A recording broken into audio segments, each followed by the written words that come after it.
Donc là, ça marche? Oui, là, ça marche très bien. Ah, en fait, c'est l'intégralité de l'écran qu'il faut sélectionner et pas de la feuille? Oui. Ouais, ouais, ouais. Ouais, d'accord. Alors, on va choisir quoi comme date? Je sais pas moi, le 15? Ouais, ça marche. Parce que comme moi, ça va du 7 au 28. Ouais, vas-y, essaye. Puis même à la rigueur, on peut même mettre le 17, hein, c'est une fin de Oui, semaine, c'est oui, oui, oui. lundi. Oui, fais ça. OK, très Donc ça, bien. Et c'est donc fait. maintenant, visualise, Là, je vais visualise la ligne. hop, Mmh. une grosse planning, courbe d'avancement. Afficher.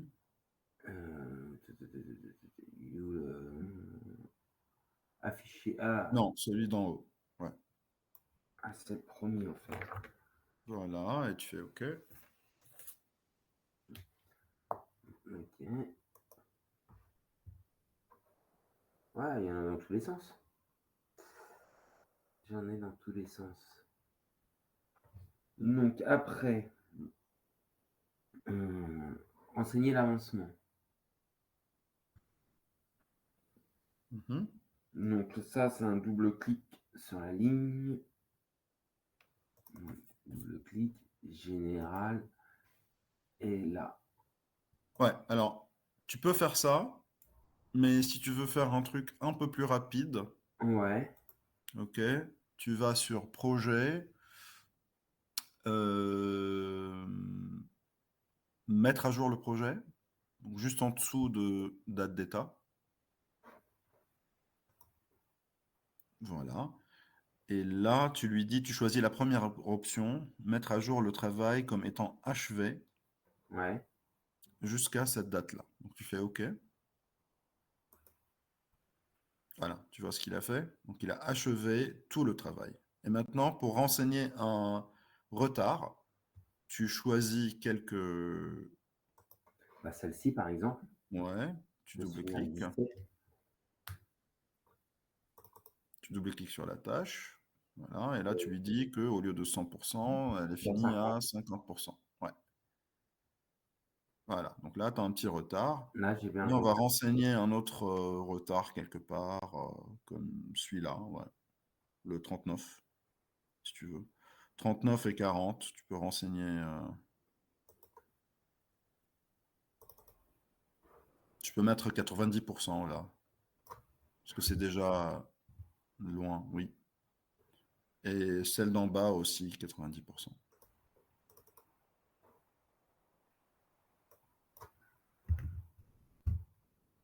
Voilà. Et puis, descends un peu plus bas, encore. Après, attends. Il y a des choses, il y a une zone que t'avais pas, oui. Ok, très bien. Donc là aussi, il faudra, regarde bien où est-ce que tu peux renseigner quelques, oui. Bon, après, si je veux, je peux en remodifier encore d'autres, hein. Ouais, choisis encore une, n'importe où, pour renseigner Tiens, celle-là. encore un. Ouais,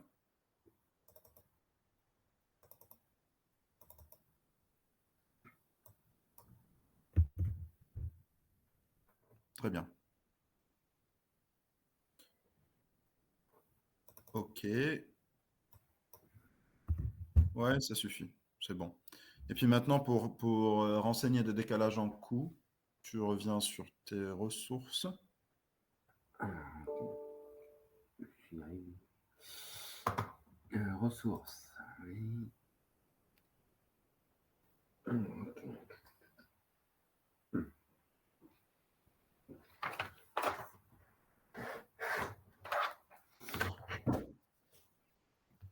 Alors, Non, tu reviens sur l'onglet tâches.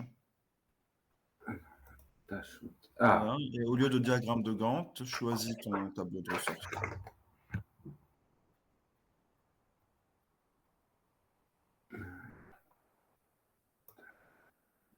Voilà.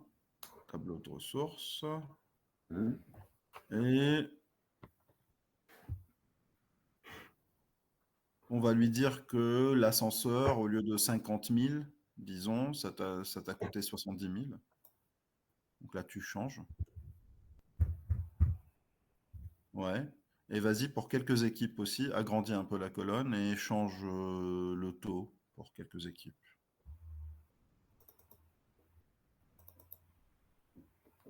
Là, au À lieu de l'intérieur de 500, l'ascenseur, je change le taux des équipes.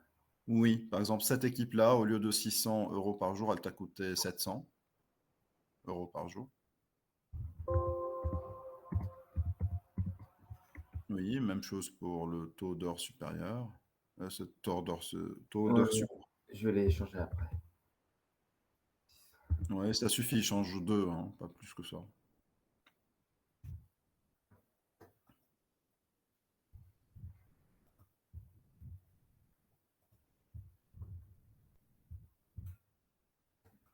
Et change aussi la chaudière collective, au lieu de 80 000, mais 100 000, par exemple. Voilà, même chose, chaudière individuelle, au lieu de 5 000 en bas. Ouais, vas-y, renseigne ça si tu veux.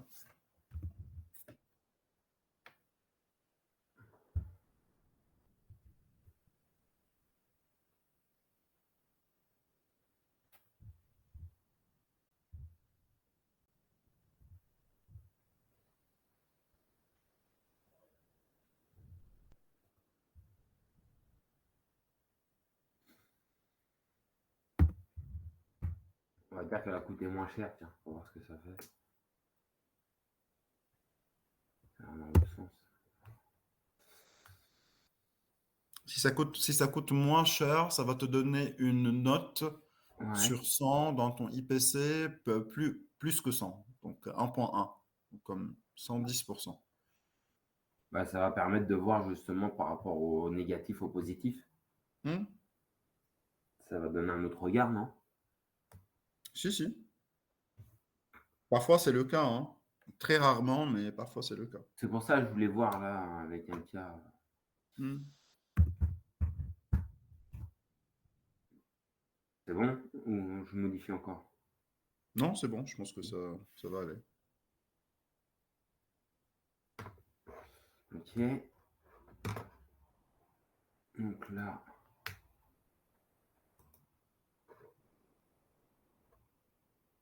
on vient ici. Alors, là-dedans, il faut que je mette la VA en premier, c'est ça? Non. Alors, IPC, IPE. Ah oui, c'est en haut. D'accord.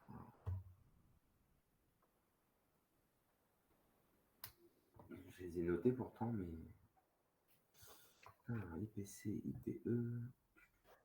Non, juste tape, oui, voilà, tu les as ici, tu les as trouvés. Donc, IPC, voilà, tu as 81%.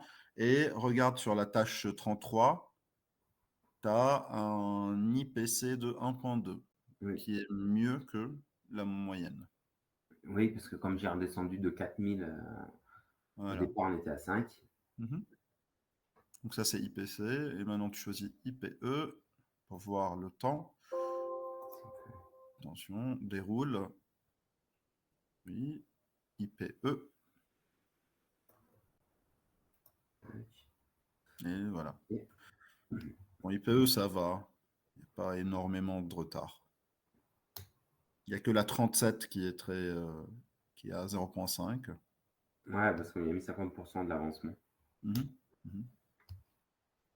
Ok, très bien. Et donc ensuite, maintenant, tu peux visualiser des indicateurs qui sont un peu plus avancés, comme commence toujours par la CRTE, commence toujours par cet ordre-là. Commencez toujours par CRTE, ensuite VA, ensuite VP. Donc, CRTE. Oui, oui. Juste, je suis en train de noter l'ordre en même temps. Mhm.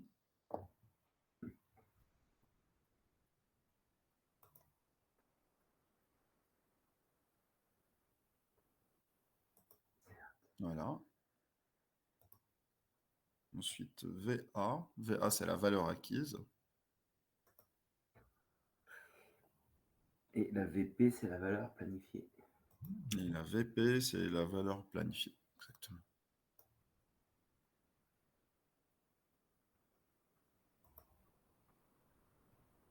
Voilà.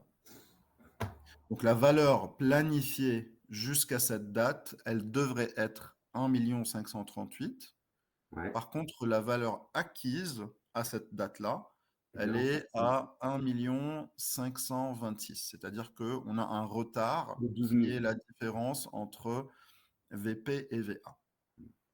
Donc ça, c'est le retard en temps qui est traduit en euros. Ensuite, si tu compares la VA avec la CRTE, Oui. donc on aurait dû à cette date-là payer 1 526 000. Au lieu de ça, on a payé, ça nous a coûté 1 877 000. Hein? Donc là, on a notre différence en coût. Et Non. donc, basé sur ça, il va nous simuler la EAA. Donc là, tu peux rajouter une dernière colonne qui est l'estimatif à achèvement du projet, donc quand tu finis le projet. Et c'est Donc là, VA. rajoute EAA, rajoute le dernier indicateur.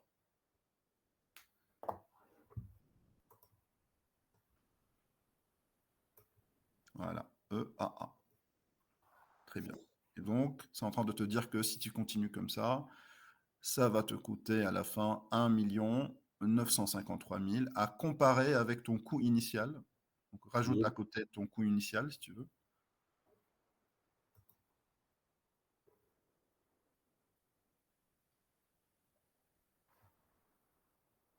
Le coût initial. Ouais, je pense que c'est encore en bas. C'est coût de référence ou coût initial? Coût de référence alors, pardon. Coût de référence. Et voilà. Donc ton coût de référence, tu vois, il y a une différence de 6, 7, 8, 9, 350 000 à peu près. Ok?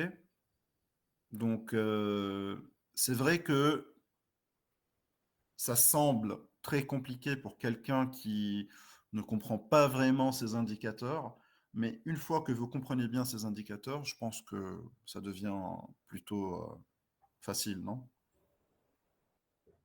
Pas Bah, moi, forcément. je vous redis, hein, moi, ça m'avait pris 2 ans pour comprendre tout ça. Même mon prof à l'université n'avait rien. Non, mais franchement, je voulais, parce que je voulais tellement le comprendre et j'étais tellement énervé de mon prof à l'université qui n'avait rien expliqué, au fait. On n'avait rien compris là-dessus. Et donc là, Guillaume, tu peux visualiser les rapports. Vas-y. Visualiser les rapports, c'est dans quoi ça? C'est dans rapport, en haut. Regarde, donc tu as tâches, ressources, rapports. Ouais. Et là, il y a plusieurs rapports que tu peux visualiser. Le plus intéressant pour moi, c'est celui qui est en dessous de coût. Choisis les rapports de Rapport coût. coût et rapport de valeur. Voilà. C'est Et ça. là, tu as rapport de la valeur acquise. Voilà, c'est ça. Et là, donc, regarde, il va te visualiser graphiquement ta CRTE, EAA, PA, valeur acquise. Et puis en bas, le dernier, il va te visualiser ton IPC, IPE. Mhm. OK. Et puis si tu veux changer l'échelle de temps, reviens en haut sur le premier, clique sur le Ouais. graphe, le premier graphe. Ouais, le premier graphe. Et là, tu fais modification. Et au lieu de semaine, choisis les jours pour voir ce que ça donne. Hop, voilà. C'est plus lisible. Ouais, c'est plus lisible. Parce que Quand comme tu moi, changes. c'est quelques jours. Mhm. Moi, je l'ai fait sur les jours. Donc en Oui, semaine. oui, oui, exactement. Exactement. Lui, par défaut, c'est toujours semaine, donc c'est pas forcément lisible les rapports. Ouais, puis comme moi, j'ai un petit délai, si ça va faire 3 semaines. Sur 3 semaines, on va voir un trait, on va rien voir.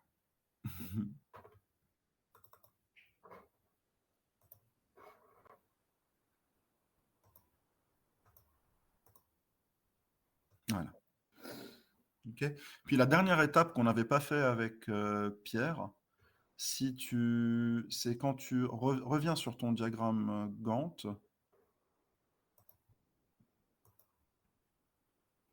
Ok. Et là, n'oublie pas, tu peux visualiser au fait, reviens sur tâche. Au lieu de diagramme Gantt, visualise ton Gantt de suivi. Ouais, tu as suivi Gantt en bas. Voilà. Tu vois?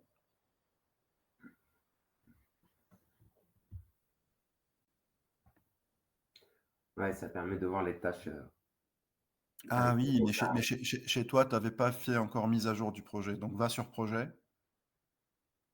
projet en haut. Mais si, je l'ai fait au tout début, non? C'était quoi au tout Non, début? il fallait le faire 2 fois. Ah Parce qu'il oui, n'a pas glissé tes tâches. Reviens sur projet. Et là, la deuxième fois, on aurait dû faire mettre à jour le projet et choisir la deuxième option. Prévoir à nouveau le travail non achevé. OK. Voilà. Et là, tac, il va glisser ouais, là, ça y est, on voit les tâches qui ont bougé. tes tâches. Et voilà. Et tu vas visualiser la différence graphiquement entre ton ancien planning, ton Ouais, on le planning voit avec les doubles prévisionnel traits. et ton nouveau planning. Ouais, exactement. Et bien sûr, ici, tu peux faire la même chose. Donc, tu vas faire clic droit et puis arranger les graphismes comme tu veux. OK? Ah oui, pour la présentation. Oui, pour la présentation. Ouais, ouais. Donc ça c'est franchement la manipulation la plus difficile. Moi, je l'avais fait et j'avais fait, refait et refait et refait plusieurs fois jusqu'à ce que j'ai senti que, voilà, là, je peux contrôler mon projet parce que c'est un peu délicat. Si vous faites une seule faute, vous loupez une seule étape, euh, vous pouvez tout gâcher, quoi. Mm, mm.